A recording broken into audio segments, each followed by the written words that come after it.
At my daughter's wedding, her fiancé pulled out a chair as I was sitting down, and I fell to the floor amid the laughter of the guests. Your place is on the floor, he said mockingly, humiliating me in front of everyone. But suddenly, the groom's father stood up, looked at me in shock, and whispered, Sir, is that you? That moment changed everything. Before we continue, please subscribe to the channel, and write in the comments what time it is where you are now. The screech of brakes cut through the winter evening as tires skidded against asphalt. A car door slammed shut with enough force to rattle the garage windows. I dropped my wrench, oil splattering across the concrete floor, as Vivian burst through the side door. Dad, you won't believe... She stopped mid-sentence, bouncing on her toes like she used to when she was 7, and had a secret burning inside her chest. I wiped my hands on the oil-stained rag, squinting against the harsh fluorescent light. The vintage Harley I'd been rebuilding sat half-assembled, engine parts scattered across my workbench like mechanical confetti. Winter air seeped through the gaps around the door, mixing the smell of motor oil with the crisp January night. What's got you so worked up, sweetheart? I straightened my back, feeling the familiar ache from hours bent over the engine. Her eyes sparkled brighter than the engagement ring catching the garage light. The diamond was bigger than anything I could have afforded on a mechanic's salary. She thrust her phone toward me, nearly vibrating with excitement. Jasper proposed. Look, Dad, look at this video. I set down the rag and took her phone carefully, my calloused fingers leaving smudges on the screen. The video showed a restaurant I'd never been able to afford. Crystal chandeliers, white tablecloths, servers in pressed uniforms. Jasper knelt beside a table, his expensive suit perfectly tailored, a Rolex glinting on his wrist as he presented the ring box. He said we're getting married in April. Vivian rushed on, her words tumbling over each other. You'll be so happy for me, Dad. He's everything I've dreamed of. I watched the video again, noting how Jasper barely looked at the young waitress who refilled their water glasses. His gesture was dismissive, almost irritated by the interruption. In the background, I caught his voice saying something to someone off camera, the tone condescending though I couldn't make out the words. Of course I'm happy for you, Princess. I handed back the phone, forcing a smile. When do I get to meet his parents? Vivian's nervous laughter echoed against the garage walls. Oh, they're traveling in Europe for 2 months, but they'll be back just before the wedding. Jasper says we don't need to wait for them to plan everything. Traffic hummed from the Brooklyn street beyond the garage door. Somewhere down the block, neighbors called goodnight to each other, their voices carrying on the cold air. I picked up another wrench, needing something to do with my hands. That's quite a timeline, I said, keeping my voice neutral. April's not very far away. I know. She spun around, arms outstretched like she was embracing the whole world. Jasper says when you know, you know. He doesn't believe in wasting time with long engagements. The fluorescent light buzzed overhead, casting harsh shadows across the tools scattered on my workbench. I glanced at the video one more time as Vivian held the phone, watching Jasper's face. Something about his expression when he thought no one was looking made my chest tighten. Show me that ring again, I said, stepping closer. She extended her hand, and I studied the diamond carefully.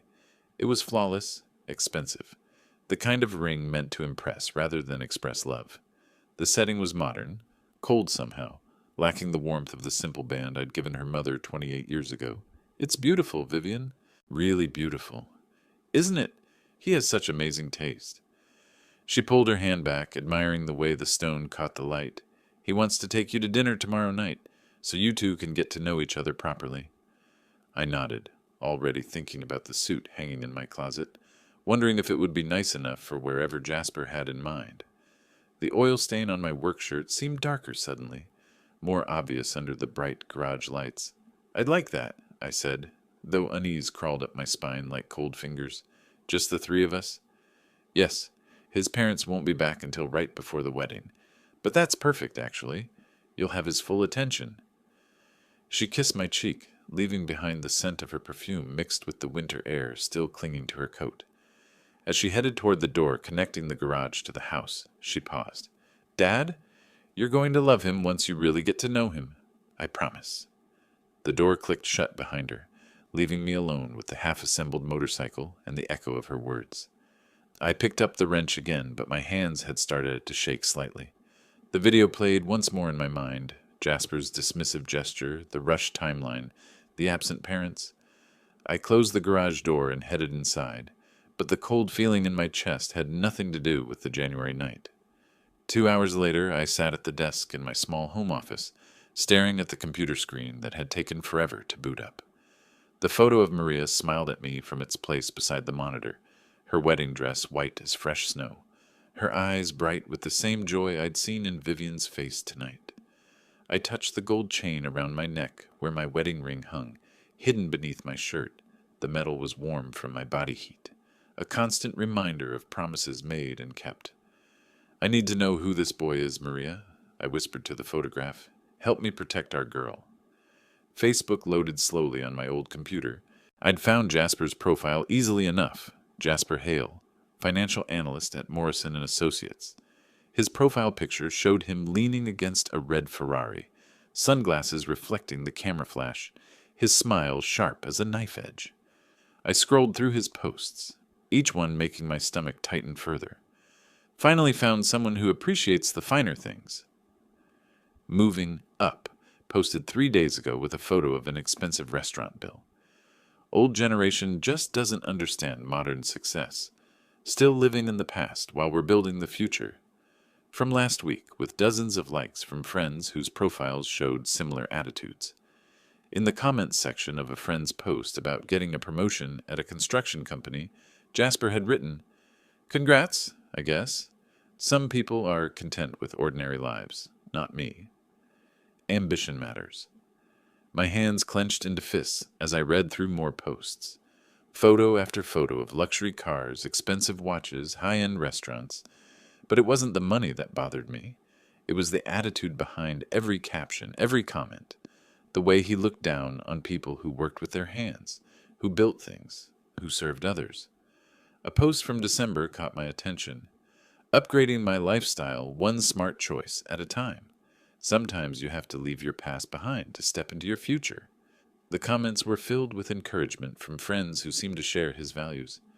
One person had asked about his new girl, and Jasper had replied, "She's perfect, sweet, trusting, and her father's exactly the kind of simple man who won't complicate things."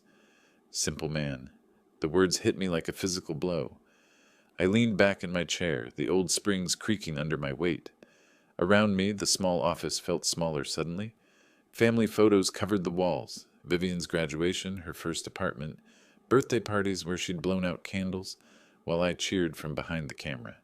In every picture, it was just the two of us. No extended family. No safety net beyond what I could provide with my own 2 hands.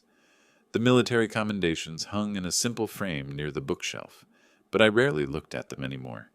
That part of my life felt distant now, like it belonged to someone else. What mattered was the promise I'd made to Maria, the day Vivian was born. I would protect our daughter from anyone who might hurt her. I clicked through more of Jasper's photos. Him at charity events, but always positioned to show off his expensive suit rather than the cause. Pictures from work functions where he stood slightly apart from his colleagues, his body language suggesting he considered himself above their company. In one photo from a company retreat, he'd written, "Networking with the right people. It's not what you know, it's who you know and how to use them." Use them. The phrase made my skin crawl. The house was quiet around me, settling into the night with familiar creaks and sighs. Through the thin walls, I could hear Mrs. Rodriguez next door, watching her evening telenovela, the dramatic music drifting through the winter air. Normal sounds of a normal neighborhood where people looked out for each other and worked honest jobs. I thought about Vivian's face tonight, how radiant she'd looked, how completely she trusted this man. She'd inherited her mother's ability to see the best in people, to believe in love conquering all obstacles. It was one of the things I cherished most about her, and now it terrified me. My reflection stared back from the dark window, gray hair, weathered face, hands that showed decades of honest work. Everything Jasper seemed to despise about my generation. But those hands had held my daughter when she cried, had taught her to ride a bicycle, had worked extra shifts to pay for her college education. I closed the laptop and sat in the darkness for a long moment. Tomorrow night I would meet Jasper face to face. I would look him in the eye and see if the man matched the arrogant voice in these posts. I would give him a chance to prove my suspicions wrong. But if he was what these posts suggested, if he saw my daughter as another acquisition, another step up his social ladder, then I would need to find a way to protect her without destroying her faith in love itself. The photograph of Maria seemed to nod in the dim light from the street lamp outside. I touched the wedding ring beneath my shirt one more time, drawing strength from the metal that had witnessed decades of devotion. Tomorrow, I would begin to learn what kind of man wanted to marry my daughter. I woke up the next morning with Jasper's social media posts still burning in my mind. Sleep had come in fragments, interrupted by dreams of Maria, warning me about men who saw love as a business transaction. The winter sun struggled through my bedroom curtains, casting weak light across the room where I'd raised Vivian alone for 26 years. The phone rang while I was spreading peanut butter on toast, my breakfast routine unchanged for decades. Vivian's voice bubbled through the speaker, still riding high on engagement euphoria. "Dad, good morning. Did you sleep well?" I couldn't sleep at all. I kept staring at my ring. "Morning, sweetheart. I'm glad you're happy." I set down the knife, focusing on keeping my voice steady. "So, about tonight. Jasper made reservations at the Golden Fork for 7:30. Do you know it? It's in Manhattan, near Central Park. He says it's one of the city's hidden gems." I knew the name from newspaper reviews I'd never had reason to read, the kind of place where appetizers cost more than I spent on groceries in a week. "Sounds fancy," I said, already wondering if my one good suit would be appropriate. "Oh, it is. Jasper has such refined taste. And Dad? His parents are still in Europe. They won't be back until just before the wedding. But that's perfect because tonight will be all about you two getting to know each other." 2 months in Europe. The kind of casual luxury that spoke of serious money. I thought about my own vacation time, saved up over years and spent on long weekends fixing the house or visiting historical sites with Vivian. "When did they leave?" I asked. "Right after Christmas. They're doing some kind of extended art tour. Florence, Paris, Vienna. Jasper says they travel for months at a time. Isn't that romantic? Or convenient," I thought, but kept it to myself. "Well, I'm looking forward to meeting your young man properly," I said. 7:30, you said? "Yes. And Dad? Dress nice, okay? Jasper really values making good first impressions." After she hung up, I stood in my small kitchen, looking around at the home I'd worked so hard to maintain. The refrigerator was covered with Vivian's artwork from elementary school, photos from her college graduation, memories of a life built on love rather than money. The morning light revealed every worn edge, every place where I'd chosen function over form because my budget demanded it. I spent the afternoon preparing like I was getting ready for an inspection. My one good suit, navy blue, purchased for Vivian's college graduation, hung from the closet door while I considered whether it would pass muster at the Golden Fork. The fabric was quality, but it was 5 years old and showed the careful mending I'd done on a small tear near the pocket. In the bathroom mirror, I studied my reflection with brutal honesty.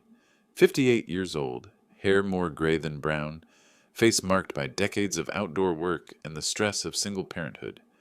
My hands bore scars from years of mechanical work, calluses that spoke of honest labor. Not the manicured hands of a man who made his living with spreadsheets and market analysis.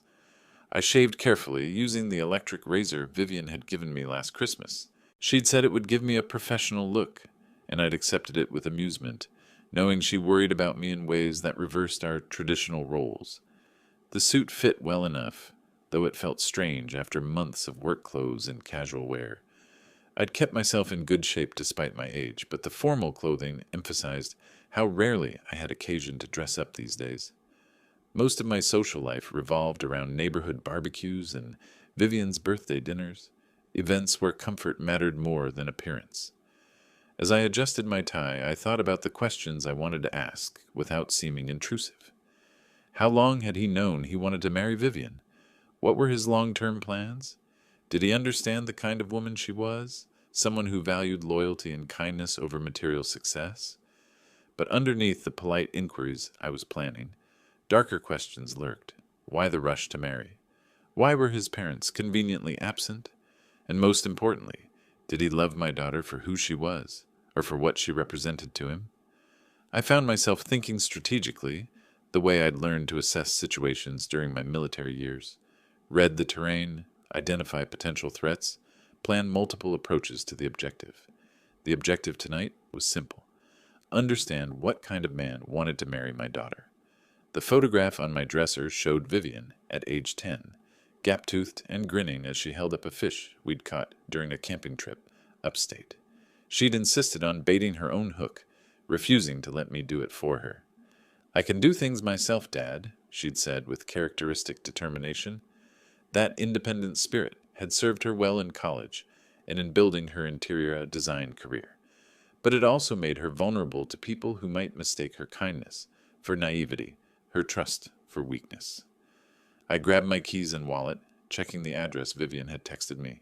The subway ride into Manhattan would give me time to compose myself, to prepare for whatever version of Jasper Hale I was about to meet. The confident man from the social media posts, or perhaps someone different in person, someone worthy of my daughter's love. Outside, the January air bit at my face as I locked the front door. Mrs. Rodriguez waved from her window, and I waved back, grateful for neighbors who'd watched out for Vivian and me over the years, the kind of community bonds that money couldn't buy. As I walked toward the subway station, I realized I was approaching this dinner the same way I'd once approached potentially dangerous situations overseas: alert, prepared, but hoping for the best outcome. Tonight, I would learn whether my daughter had chosen a partner or a predator. The taxi pulled away from the curb on Fifth Avenue, leaving me standing before the Golden Fork's imposing facade.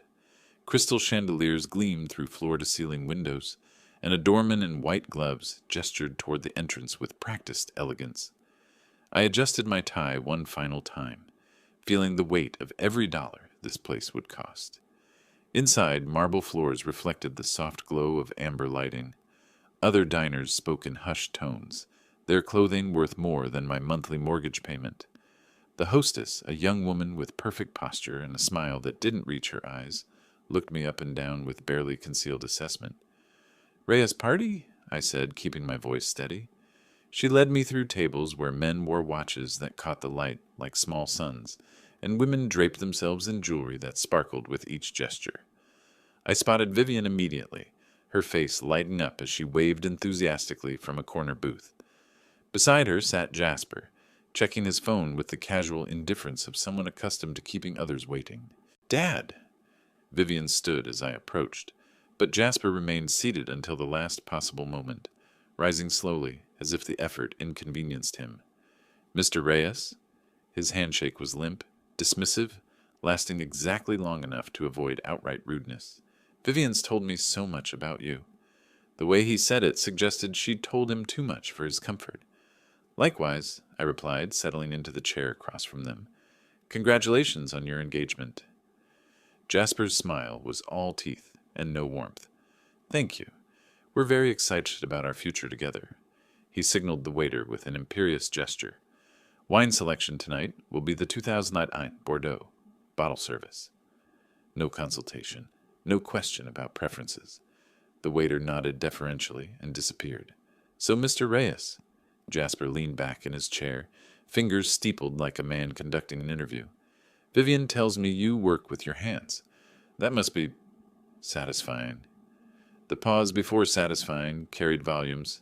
"I'm a mechanic," I said simply. "I fix things that are broken." "How refreshingly honest." His laugh had sharp edges. "I'm in financial services myself. Portfolio management, high-stakes investments. Different world entirely, I suppose." Vivian reached across the table to squeeze my hand. "Dad rebuilt his motorcycle completely from scratch. It's beautiful. A vintage Harley from the 70s. "Motorcycles." Jasper checked his Rolex ostentatiously. "Dangerous hobby for someone your age, wouldn't you say? Though I suppose different generations have different ideas about appropriate risks." The wine arrived, and Jasper performed an elaborate tasting ritual, while the sommelier waited.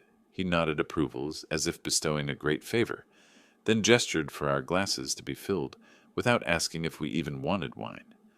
"Vivian's been telling me about your quaint neighborhood in Brooklyn," he continued, swirling his glass. So authentic. Very working class. I imagine the sense of community must compensate for other limitations. What limitations? The question slipped out before I could stop it. Jasper's smile widened. Oh, nothing specific. Just that once you've experienced certain standards of living, it becomes difficult to appreciate simpler pleasures. But that's generational, I think. Your generation values different things. My generation, the condescension dripped like honey from a broken jar. Such as? I asked.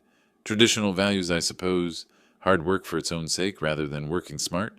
Loyalty to outdated concepts rather than adapting to modern realities. He gestured around the restaurant. Places like this, for instance. Your generation might see it as wasteful extravagance, while we see it as investment in experiences that matter. Vivian shifted uncomfortably. Jasper, Dad appreciates nice things too. Of course he does, Jasper interrupted smoothly. I didn't mean to suggest otherwise. It's just different perspectives on value and success. He turned back to me. Tell me, Mr. Reyes, what do you consider your greatest achievement? The question was a trap, beautifully constructed. Answer with pride, and he'd find a way to diminish it. Answer with humility, and he'd interpret it as proof of limited ambition. Raising Vivian, I said. Admirable, he nodded, but his eyes held calculation. Single parenthood must have been challenging. Limited resources, I imagine. No wonder Vivian appreciates having someone who can provide properly for her future. The words hit like physical blows, each one precisely aimed. Vivian's face flushed red. Jasper, please. What? I'm simply acknowledging your father's sacrifices, and now that I'm in the picture, those days of struggle are over. Vivian deserves the finer things in life, don't you think, Mr. Reyes? I gripped my napkin until my knuckles went white. Around us, crystal clinked against china, creating a soundtrack of wealth and privilege that suddenly felt suffocating. The waiter approached with menus, but Jasper waved him away. Actually, I think we're ready for the check. The waiter returned with a leather folder, placing it beside Jasper's elbow with practiced discretion. Through the crystal and candlelight, I watched my daughter's fiancé examine the bill with theatrical attention, his eyebrows rising in mock surprise. Well now, he said, sliding the check across the white tablecloth toward me with deliberate slowness. I believe tradition dictates that the bride's father handles dinner. The number on the bill made my stomach drop.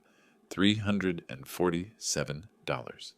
More than I spent on groceries in a month. Jasper, that's not necessary.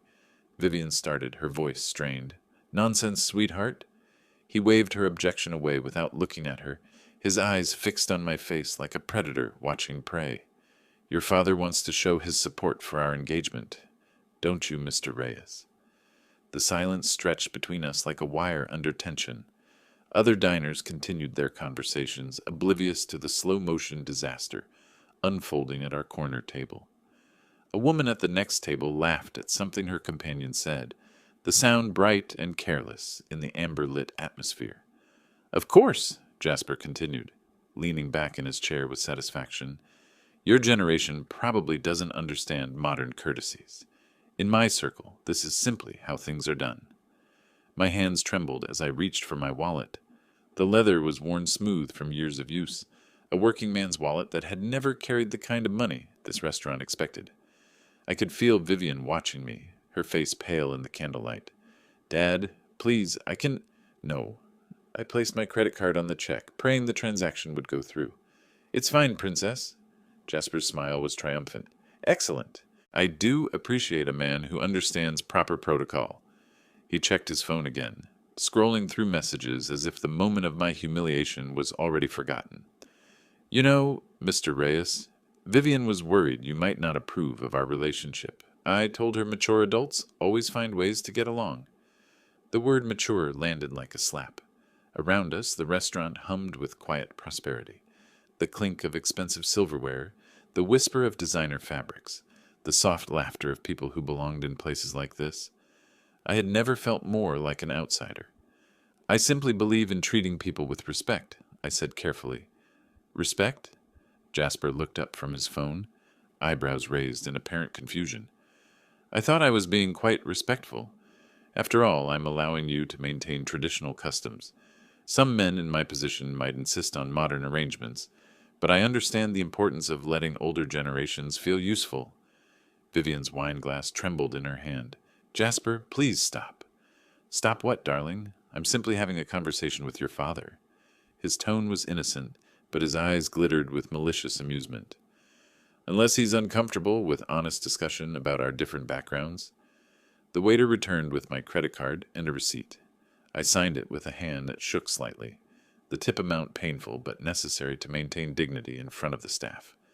$362 total, nearly a week's wages. There we are, Jasper said brightly, as if he'd done me a favor. Nothing like a good meal to bring family together, though I suppose this is quite a step up from your usual dining experiences, Mr. Reyes. I stood slowly, my chair scraping against the marble floor. The sound seemed to echo in the sudden quiet that had fallen over our table. Vivian looked up at me with eyes that held growing horror and understanding. Thank you for dinner, Jasper continued, still seated, still smiling. I'm sure Vivian will appreciate seeing how well her two favorite men get along. The casual cruelty of it, the way he'd orchestrated my humiliation while positioning himself as gracious, took my breath away. This wasn't nervousness or social awkwardness. This was deliberate character assassination performed with surgical precision in front of my daughter. Dad, Vivian whispered, standing as well. Her engagement ring caught the candlelight, throwing sparkles across the tablecloth like scattered stars. I looked down at Jasper, still lounging in his chair with the confidence of a man who'd never faced real consequences for his actions. His expensive suit, his perfect hair, his smug expression, everything about him screamed privilege and entitlement. Vivian, I said quietly, I think we need to talk. I touched Vivian's elbow gently, guiding her away from the table toward a quieter alcove near the restaurant's entrance. Behind us, Jasper remained seated, already absorbed in his phone as if the evening's events were simply another successful business transaction. The alcove was dimly lit, designed for intimate conversations and private moments. Through the amber glass, I could see the busy Manhattan street beyond, normal people living normal lives, unaware of the small drama playing out behind crystal and marble. Dad, Vivian started, then stopped, her hands twisting together in her lap. Princess, I kept my voice gentle, though my chest still burned with suppressed anger. I need you to really think about how he treated both of us tonight. She stared at the table between us, her engagement ring catching the soft light. Maybe he was just nervous. First impressions are hard, and he knows how important you are to me. Was that nervousness? I asked quietly. The way he spoke about our neighborhood, the way he made me pay while acting like he was doing me a favor. Her face flushed, but she still wouldn't meet my eyes. He's used to a different world, Dad. Different customs. Maybe it just seemed normal to him. Vivian, look at me. She raised her head reluctantly, and I saw my little girl again, the child who used to crawl into my lap when the world felt too big and confusing. A man who truly loves you would never deliberately humiliate your father, I said. He wouldn't mock the neighborhood where you grew up or dismiss the work that put food on your table. But I love him, she whispered, and the words sounded like a plea. And he says he loves me. I believe you love him. But, honey, love isn't enough if it's not returned the same way. I reached across the table, covering her hands with mine. I've seen his type before. They start with small disrespects and build from there. Tonight was a test, to see how much I'd take, how much you'd excuse. She was quiet for a long moment, staring at our joined hands. When she spoke, her voice was barely audible. I saw how he looked at you. That wasn't nervousness, was it? No, sweetheart, it wasn't. He's never talked to me that way, she said quickly, as if defending him could make the evening's events disappear. He's always been sweet and attentive. I'm sure he has been. You're beautiful, successful, kind. Everything a man like him wants to acquire. The word tasted bitter in my mouth. But acquisition isn't love, Vivian. Love means cherishing what someone values, not dismissing it. Tears gathered in her eyes. What if you're right? What if I've made a terrible mistake? The question broke my heart. I thought of all the times I'd watched her struggle with decisions, wanting to shelter her from every disappointment, but knowing she needed to learn to trust her own judgment. Then you figure out what to do next, I said simply. And you remember that whatever happens, you're not alone. You have people who love you for exactly who you are, people who would never ask you to be ashamed of where you come from. She wiped her eyes with the cloth napkin, leaving small dark spots on the expensive fabric. I thought I was so smart, so independent. How did I not see this? Because you have a good heart, and you believe the best in people. Don't ever let anyone make you think that's a weakness. I squeezed her hands. You deserve someone who honors what you value, not someone who sees your love as a step up his social ladder. Through the alcove's glass partition, I could see Jasper still at our table, now speaking animatedly on his phone. His body language was relaxed, confident, a man who believed he'd won an important victory. I keep thinking about the way he talked about our neighborhood, Vivian said slowly, like it was something embarrassing instead of home. Your mother and I chose that neighborhood because it was full of good people who looked out for each other. You grew up surrounded by teachers and firefighters and shop owners who knew your name and watched you grow up. That's not something to be ashamed of. I know, she said, but her voice was uncertain. Do you? Because the way he talked tonight, you'd think honest work was something to be hidden, like the hands that built your treehouse and taught you to change a tire were somehow shameful. She looked back toward Jasper, who had finished his call and was now checking his watch with obvious impatience. He's probably wondering what's taking so long. Let him wonder. I kept my voice steady, though part of me wanted to march back to that table and explain a few things about respect. This conversation is about you, not him. What should I do, Dad? The question I'd been dreading and hoping for in equal measure. I thought of Maria, of the advice she would have given our daughter in this moment. Only you can decide that, Princess. But whatever you choose, I'll be here. And if you ever need a safe place to land, our door's always open. She nodded, fresh tears spilling over. I love you, Dad. I love you too, sweetheart, more than you'll ever know. She stood up slowly, straightening her dress and composing herself. I should go back. He'll want to leave soon. I stood as well, fighting the urge to pull her into my arms and carry her home like I had when she was small, and the world had hurt her feelings. Just remember what we talked about, okay? And trust your instincts. They're better than you think. We walked back toward the main dining room together, her hand resting lightly on my arm. The taxi pulled away from the Golden Fork as Manhattan's glittering facade began to fade behind us. I slumped against the worn vinyl seat, feeling every one of my 58 years settling into my bones like winter cold. The driver's radio played soft jazz, a stark contrast to the symphony of car horns and sirens that formed the city's eternal soundtrack. Through the fogged window, I watched the transformation unfold, towering glass monuments giving way to older brick buildings, designer storefronts replaced by corner bodegas and laundromats.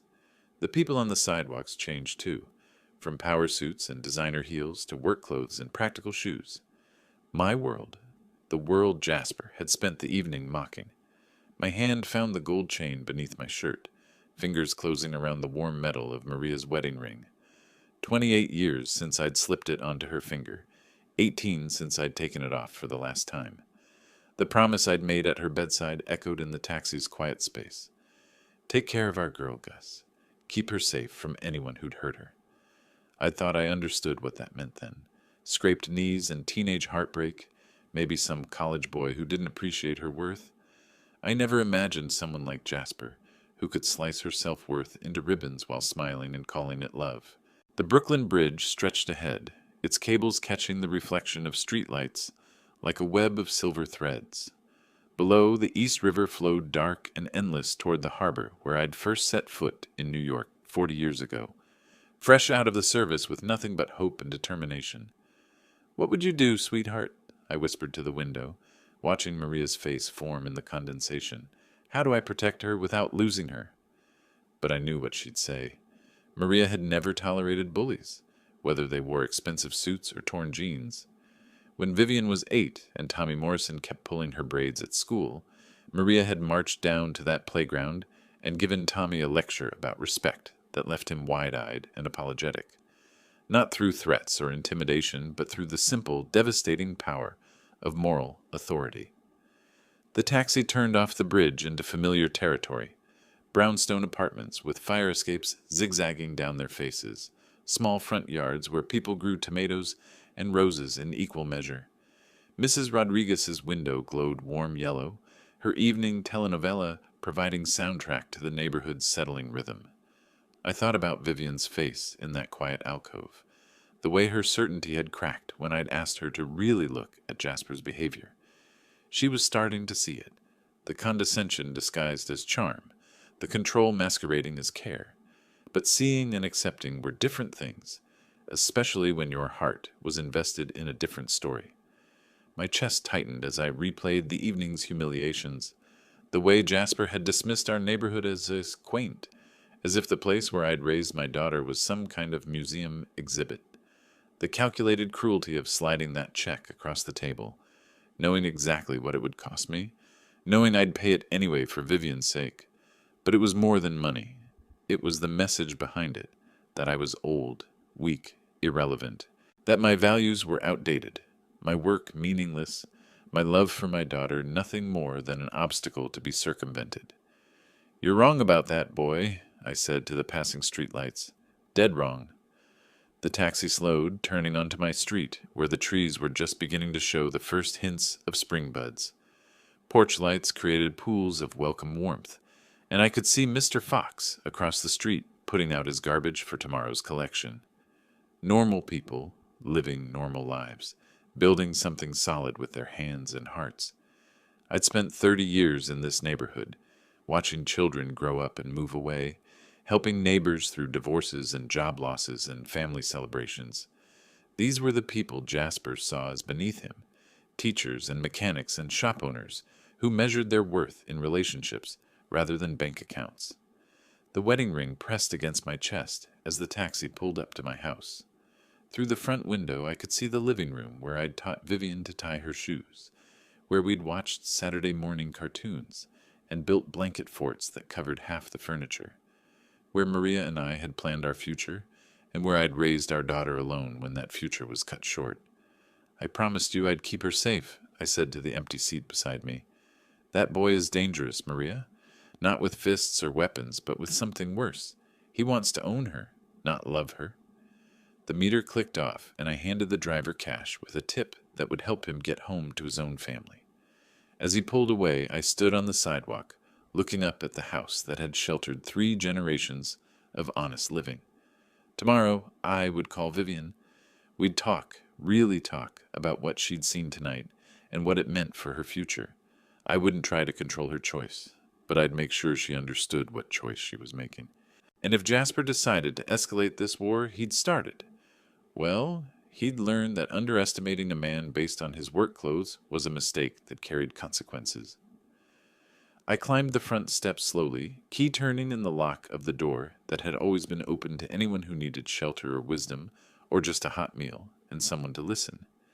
Inside, the house waited quietly, filled with memories and the promise of whatever came next. 6 weeks had passed since that disastrous dinner, 6 weeks of tense phone calls and careful conversations. Vivian had been asking questions about respect, about relationships, about the difference between love and possession. Each conversation made Jasper more agitated, more desperate to regain control. The sound of an expensive engine cut through the quiet Brooklyn evening, followed by a car door slamming with unnecessary force. Through my front window, I watched Jasper stride up the walkway, his expensive coat whipping behind him like a battle flag. He didn't knock, he pounded. I opened the door to find him standing on my porch, his usual polished veneer cracked and ugly. Without invitation, he pushed past me into the living room, his eyes taking in the modest furniture and family photos with unconcealed disdain. "We need to talk," he said, spinning to face me. "Now." I closed the door deliberately, keeping it unlocked. "About what?" "Don't play dumb with me." His voice was sharp, aggressive. "Vivian's been different since that dinner. She's asking questions, having doubts. I know you've been poisoning her mind against me." "Have I?" I kept my tone level, watching him pace like a caged animal in my living room. "What exactly do you think I told her?" "You told her I was disrespectful, that I don't value family." He stopped pacing, his hands clenched at his sides. "You made her question everything about our relationship." "I told her what I observed. Nothing more, nothing less." His laugh was harsh, brittle. "Right. The concerned father act. Very touching. He stepped closer, using his height to try to intimidate. But here's what you're going to do. You're going to call her tomorrow and apologize. Tell her you were wrong about me, that you overreacted. Or what? The question hung in the air between us. Jasper's face flushed red, and for a moment the mask slipped completely away. Or you'll find out what it's like to lose access to your daughter permanently. I studied his face, the entitled rage, the desperation beneath the bluster. This was a man who'd never been told no, never faced real resistance. In his world, money and status solved every problem, bought every compliance. "Young man," I said quietly, "I think you're forgetting yourself." "Am I?" He pulled out his phone, waving it like a weapon. "One call to Vivian right now. I tell her you threaten me, that you're trying to break us up out of jealousy. Who do you think she'll believe? Her loving fiancé? Or her bitter, lonely father? Is that really how you want to play this?" Something in my tone made him hesitate. For the first time since he'd barged through my door, uncertainty flickered across his face. I stood perfectly still, hands relaxed at my sides, but something about my posture made him take a half step back. "You don't understand," he said, his voice rising. "I've worked too hard to get where I am. I won't let some old mechanic ruin everything I've built." "And what exactly have you built?" "Success, money, a future." He gestured wildly around my modest living room. "Things you wouldn't understand. Real achievement, not just this?" "This," I said, indicating the photos of Vivian's childhood on the mantelpiece, "is a daughter who knows she's loved unconditionally. This is 26 years of bedtime stories and scraped knees and homework help. This is what actual achievement looks like." "Sentimental garbage?"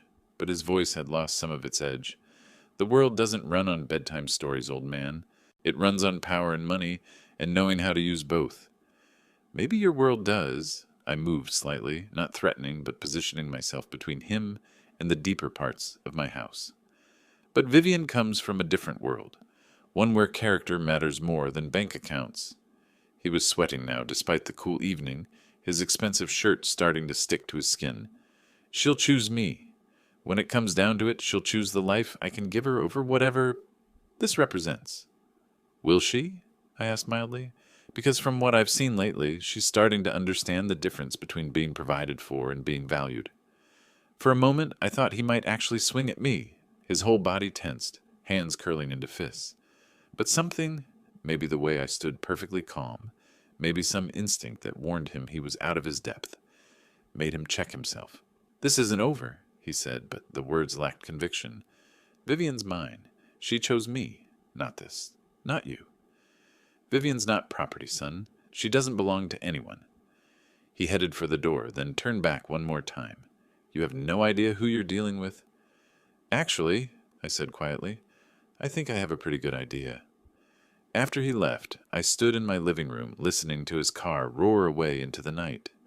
Through the walls, I could hear Mrs. Rodriguez's television, the Johnsons' dog barking at something in their yard, normal sounds from normal people living normal lives. But nothing about this felt normal anymore. I picked up the phone to call Vivian, then set it down again. This conversation needed to happen face to face. The next afternoon, I stood outside Vivian's Manhattan apartment building, a small bouquet of daisies, her mother's favorite flowers, clutched in my weathered hands. The doorman recognized me from previous visits, nodding respectfully as he announced my arrival. "Send him up," came Vivian's voice through the intercom, warm but cautious. The elevator ride to the 15th floor gave me time to organize my thoughts. How do you tell your daughter that her fiancé came to your house making threats? How do you balance honesty with the need to let her make her own choices? She opened the door before I could knock, and I was struck by how tired she looked. Dark circles shadowed her eyes, and her usual bright smile seemed forced. "Dad," she stepped aside to let me enter. "What brings you here?" "These are for you." I offered the daisies, watching her face soften as she recognized the significance, and I wanted to talk. Her apartment was beautiful, all clean lines and carefully chosen colors that reflected her design talent. But I noticed how sterile it felt compared to our family home, how the expensive furniture created distance rather than intimacy. "Let me put these in water," she said, disappearing into the kitchen. "Coffee?" That would be nice, Princess. When she returned with 2 steaming mugs, we settled on her modern sofa. Beautiful, but not particularly comfortable. She tucked her legs beneath her like she used to as a child, and for a moment I saw my little girl again. I want you to know, I began carefully, that whatever happens between you and Jasper, I love you completely. Your happiness is the most important thing to me. She nodded, but her eyes were wary. But I also need you to know that Jasper came to see me last night. Her coffee mug stopped halfway to her lips. He what? He was angry, said you'd been asking questions, having doubts. He wanted me to call you and apologize, tell you I was wrong about him. I kept my voice steady, factual. When I refused, he made some threats about cutting off my access to you. Vivian set down her mug with shaking hands. I can't believe I knew he was upset about things, but to go to your house? How did he act when he came home last night?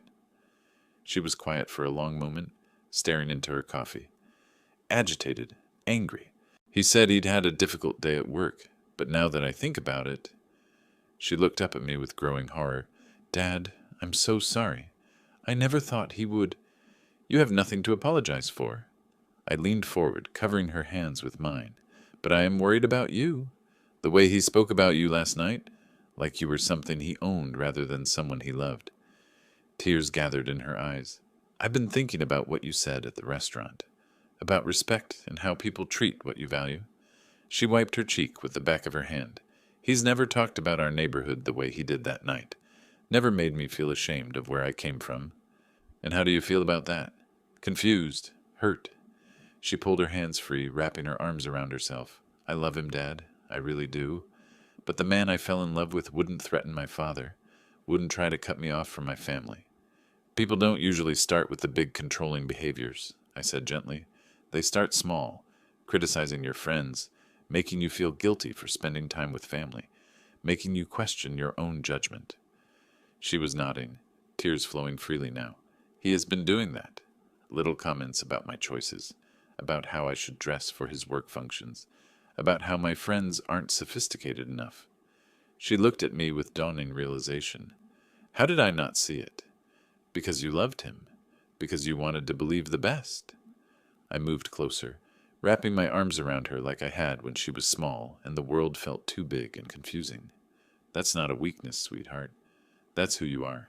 Someone who believes in people, who sees their potential. But what if I'm making a mistake?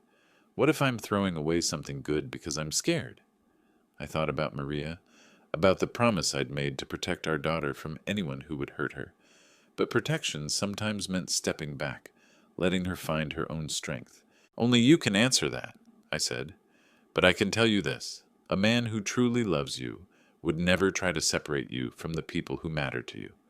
Love doesn't make demands like that. She cried quietly against my shoulder, while afternoon light streamed through her windows, illuminating the expensive furniture and designer accessories that suddenly seemed less important than the simple act of a father comforting his daughter. I don't know what to do, she whispered. You don't have to decide everything today. But remember, whatever you choose, I'll be here. Our door is always open, and our love for you never changes. She pulled back to look at me, her eyes red but clearer than they'd been in weeks. I love you too, Dad. So much. I know, Princess. I know. We sat together as the afternoon light faded, father and daughter rebuilt on the foundation of honesty and unconditional love. Whatever came next, we would face it together. April sunshine filtered through the flowering trees of eternal gardens, casting dappled shadows across white chairs arranged in perfect rows.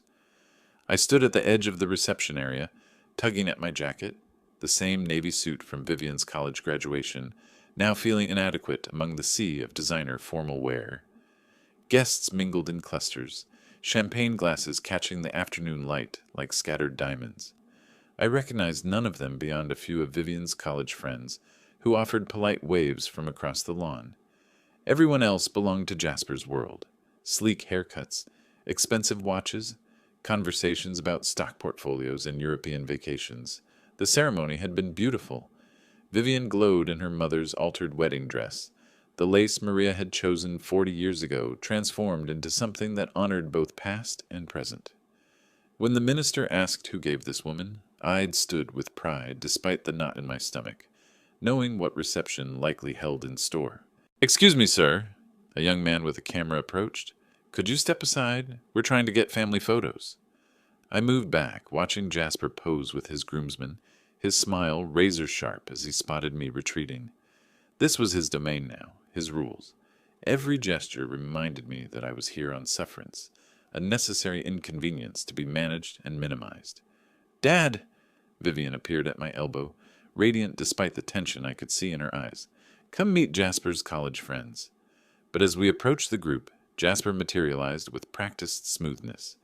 "Sweetheart, the photographer needs you for a few more shots. Your father can introduce himself." She hesitated, glancing between us. "But I wanted—" "Trust me, we'll have plenty of time for mixing later." His hand on her waist was possessive, steering her away before she could protest further. Left alone among strangers, I wandered toward the reception tables, reading place cards until I found my name. Table 12, far from the wedding party, sandwiched between Vivian's elderly great-aunt and a couple I didn't recognize. The message was clear: family, but barely. "You must be Vivian's father." A woman in pearls extended her manicured hand. "I'm Caroline, Jasper's colleague. He's told us so much about you." The way she said it suggested the stories hadn't been flattering. "All good things, I hope." I kept my voice neutral. Her laugh was like wind chimes in a storm. "Oh, you know how Jasper is. So clever with his observations about people." Around us, the reception began to flow like choreographed theater. Waiters glided between tables with silver trays, wine glasses refilled before they emptied, conversations humming with the easy confidence of money talking to money. I found my assigned seat and greeted my table mates, Aunt Ruth, who squeezed my hand with genuine warmth, and the Hendersons, nice people who'd known Vivian since childhood. For a moment, surrounded by actual family and friends, I allowed myself to relax. That's when I saw Jasper approaching, his predator's smile firmly in place. "Mr. Reyes, how are you finding everything? Up to your standards?" The question carried barbs wrapped in silk. Around the table, conversation quieted as people sensed the undercurrent. "Everything's beautiful," I replied carefully. "You and Vivian have done a wonderful job." "Well, Vivian had very specific ideas about elegance. I think we've achieved something quite sophisticated." He paused, letting his eyes sweep the lavish surroundings. "Though I suppose this is all quite different from what you're used to." Aunt Ruth's fingers tightened on her napkin. The Hendersons exchanged uncomfortable glances. "Different can be good," I said. "Oh, absolutely. Variety is the spice of life." Jasper moved behind my chair as I prepared to sit down for the dinner service. I was just telling some colleagues earlier about the diverse backgrounds represented here today. Really fascinating sociology.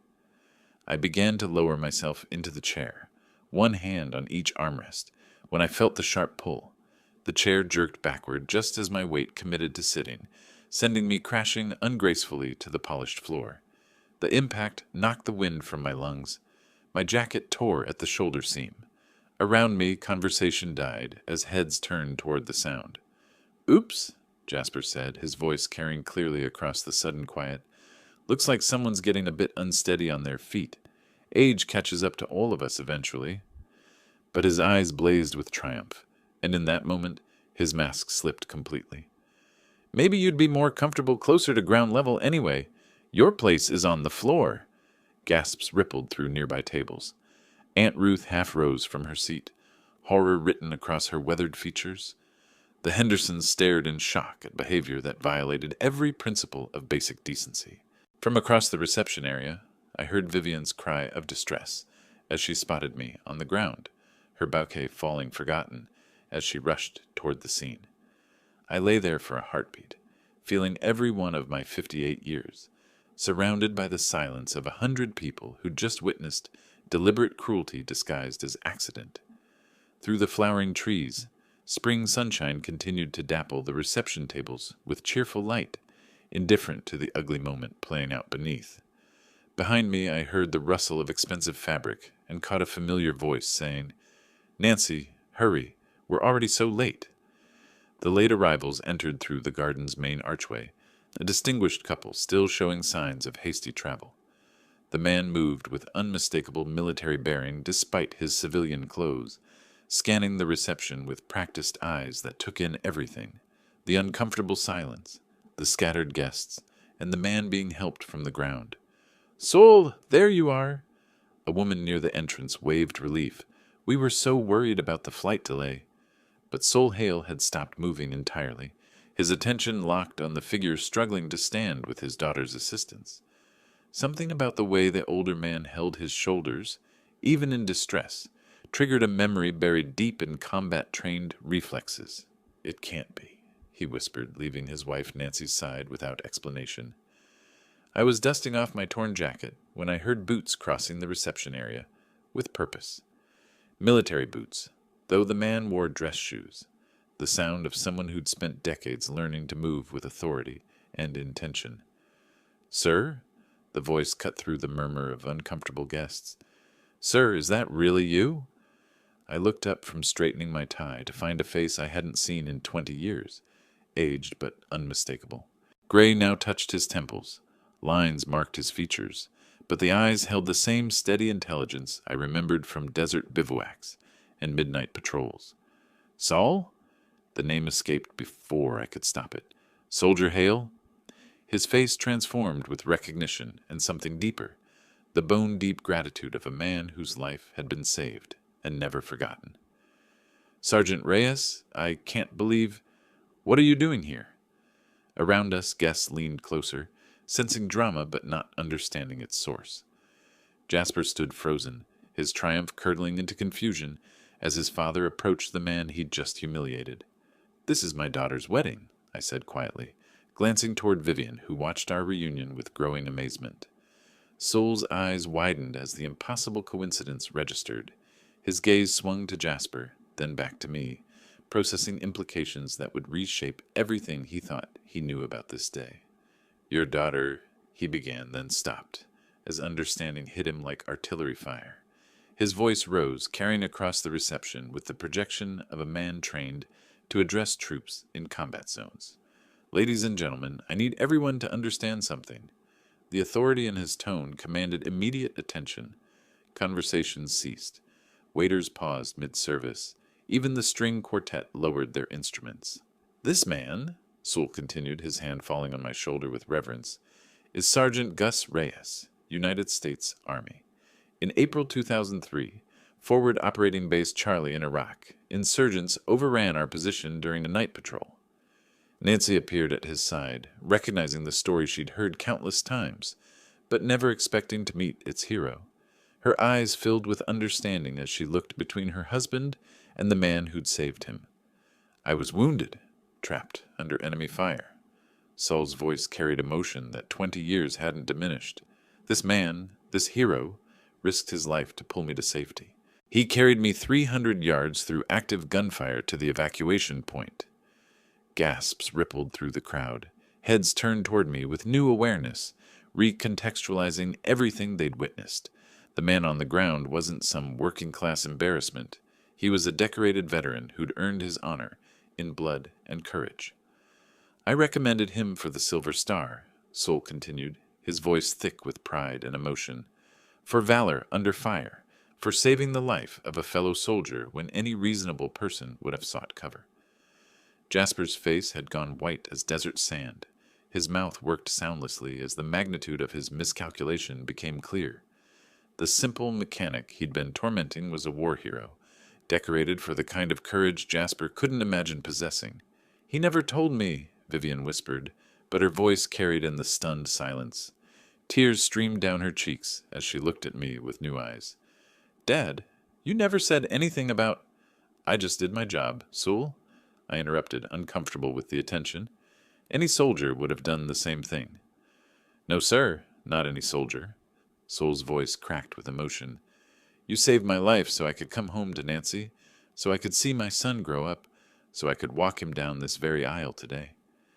He turned toward Jasper, whose face now showed horror at the recognition of what he'd done. "This man is the reason I have a family," Sewell declared to the silent crowd.